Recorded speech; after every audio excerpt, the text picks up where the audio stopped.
Activities थींदियूं आहिनि, फ़ैसिला थींदा आहिनि या कॾहिं मच कचहरी थी वई करे कुझु, जॾहिं कोई कमु न हूंदो आहे वांदकाई में उतां में वेही छा कंदा आहियो?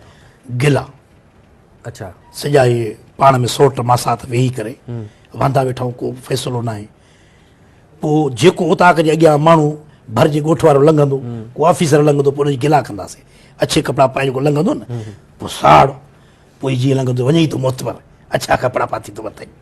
अच्छा, घर में मानी नथी लभेसि, मोतबरी बाह बाह बाह बाह लोॾण ॾिसेसि, पोइ सभु वरी खिलंदासीं पाण में। अच्छा, हो सम्झंदो त वॾो रेस पूज़ड़ खान वॾो को फ़ैसिलो थो करे पियो, मसरूफ़ लॻा पिया।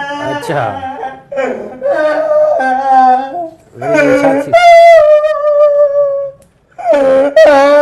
छा थियो घर वांगुरु छा थियो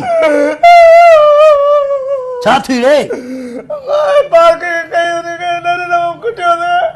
इनखे ॾिसूं था निकल, तूं हल हल हल ॾिसूं था हिनखे।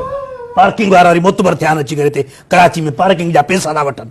ॾिसां थो मां हिननि खे, ख़बर न हिनखे रहियसि पूज़ड़ खान जी मोटरसाइकिल। वॾी ॻाल्हि आहे साईं, 10 रुपया मोटरसाइकिल जी पार्किंग आहे। छा 10 रुपया हराम जा 10 रुपया सां ॾियऊं, बदमाशी आहे त पार्किंग आहे। रहियसि पूज़ड़ खान करे फ़ैसिलो करायां न करो पार्किंग वारे खे। ॿियो बाक़ी ॾिसो हुकूमत इहो ठीका ॾींदी आहे मुख़्तलिफ़ माण्हुनि खे पार्किंग जा, कार जा 30-40 रुपया आहिनि, छा आहे मोटरसाइकिल जा 10 रुपया ॾेई छॾ। तव्हां रहीस लाइ कहिड़ी वॾी ॻाल्हि आहे?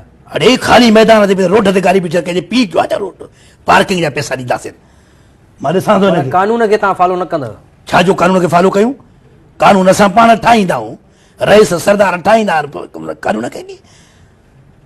असांजो सरदार हुन बाक़ाइदे कानून ठाहियो आहे हथ सां, पंहिंजो कानून ठाहियो, बाक़ी बाक़ी नथो। ही जुरत आहे कंहिंखे मज़ा लाइ कोई मथे उगाड़ो ॻोठ में लंघे। अच्छा, हा, इहो कानून तव्हां पास कयो आहे त कोई मथे कोन लॻे? को बि न लंघे मथे उगाड़ो, पाण भली जा असां पटका लाइ घुमूं। घर में तव्हां वांदकाई वारे औकात में छा कंदा आहियो वांदकाई टाइम में? घर में जॾहिं वांदा हूंदा आहियूं ज़ालुनि खां ज़ोर ॾियारींदा आहियूं।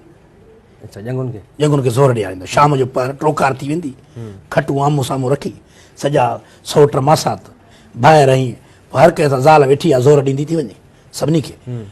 पोइ उते घणा जहिड़ा थिया आहिनि तमामु, घरनि में असांजा जहिड़ा तमामु, उन्हनि जा फ़ैसिला बि मां ॾाढा कया आहिनि घर में ई फ़ैसिलो। हाणे जीअं मुंहिंजा 2 जेको आहे सौट आहे, आम्हूं साम्हूं हीअ खट हुई, थोरो पर जीअं तव्हां वेठा मां वेठो आहियां, होॾे हुनजी ज़ाल ज़ोर ॾिए हेॾे हुनजी ज़ाल ज़ोर, हीअं करे सुम्हिया पिया, ॿिन्ही जा मुंहुं हिक ॿिए ॾे।